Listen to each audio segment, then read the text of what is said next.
It is an honor beyond measure to be able to read in this room. Yeah. And it is an honor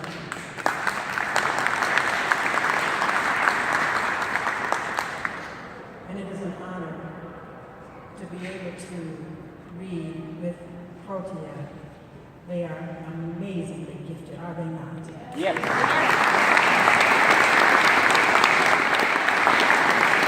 Put your fan down, baby.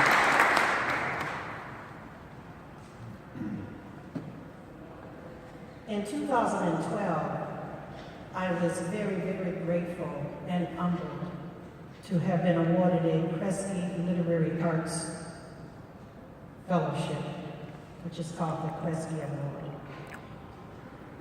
And continuing the theme of the dance, this piece that I wrote was one of my submissions. This is an excerpt of a piece that I wrote for that fellowship. Since then, it has been acclaimed, and I've been very grateful for the reception for it. It is not a poem. It is a sort of a memoir essay. And it is about the early years of the Techno Fest, when I, as already an older person, found myself upon Hart Plaza with an entirely new generation. And I had observations about the character of the Techno Fest at that time. And I think I witnessed scenes that are not necessarily common now at the techno events today, as the stupendous Techno Fest has continued. So I wrote this a few years after the first Techno Fest in 2000. At the first Techno Fest in 2000, the music could be heard from 3 main stages and a dozen booths all at once, banging off the high-rise buildings that rimmed the plaza. The crowds, almost 1 million in the 3 days, are overwhelmingly white. There had been, theretofore, nothing like it. But by the last day, the character of the festival had changed, so that its final day was different than the first. Because for the first time all weekend, pouring into the main entrance was a phalanx of bristling young black males. And it wasn't clear just what this would mean. For over the festival weekend, word had spread through the hoods of Detroit that the music on Hart Plaza was live and worth risking the possibility of suburbanite and police hostility. These black kids know that their arrival is akin to crashing a gigantic private party. Nevertheless, they come. They flow into the bowl of the plaza, and the air crackles with their young black maleness. The festival had blown off the hook at their arrival. It was electrified. The black kids crowded the plaza and huddled in tight, dark circles. They felt out the crowds, spotted locations, sized up adversaries as they worked their limbs into cudgels or stood stock still in Zen concentration. They were the masters of dance, and they had come to take their rightful positions. The battle had begun, but it was not a war of weapons, but of strength, grace, and mental acuity.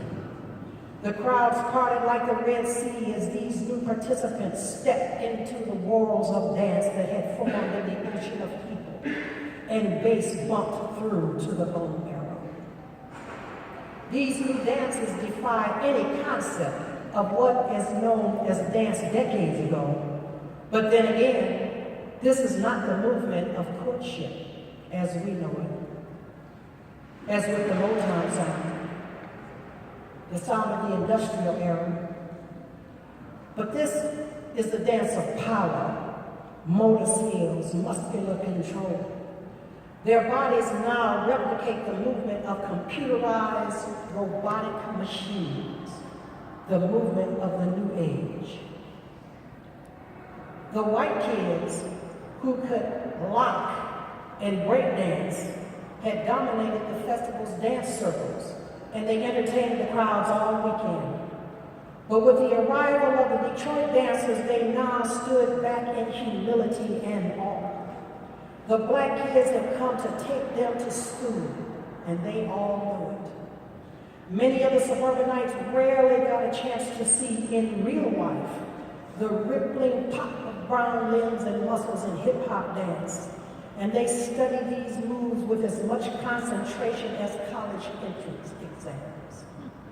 Emboldened by attention and recognition, the black dancers from the city challenged one another to ever more physical flights of daring and skill. The suburban kids and visitors were mesmerized by this urban drama. The young black kids were sure of their dominance, suffering no fool gladly to step into the ring, but they were generous as well. The white kids who proved their mettle and went toe-to-toe with the brothers are given respect, smug, serious nods of approval, or wild high fives as each dances into the ring and out again. Dancers stripped from the waist up every visible muscle like pythons under the skin. The first Techno Fest were the bar exams of dance. Then came the girls from the hood.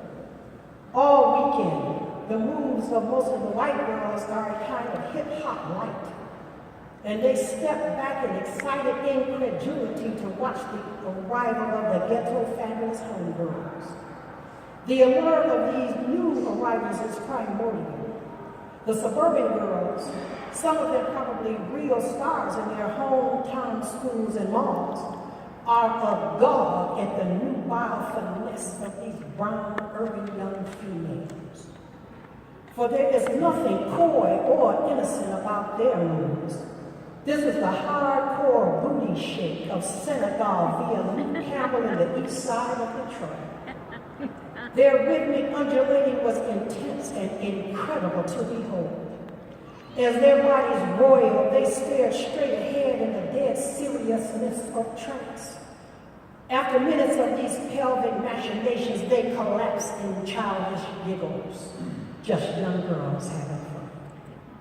The boys from the hood danced in tandem, transferring waves of rhythm to one another, Detroit jitting, staging mock vignettes, sexual stimulations, and chaplain-esque parodies for the crowd.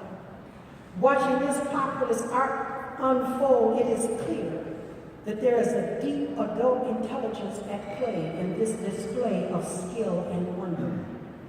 The battles intensified all over the plaza, and black, white, yellow, and brown dancers established victories in recognition of their mastery. They are the shell-in warriors of dance. There were no gunshot, no violence. Dance alone was the measure of will and the negotiator of the social contract. At the edge of Hart Plaza, the huge dark figures of the Underground Railroad sculpture facing Canada stood larger than life, massive bronze figures representing ancestors of these young Detroiters, fleeing the ancestors of some of these suburban young.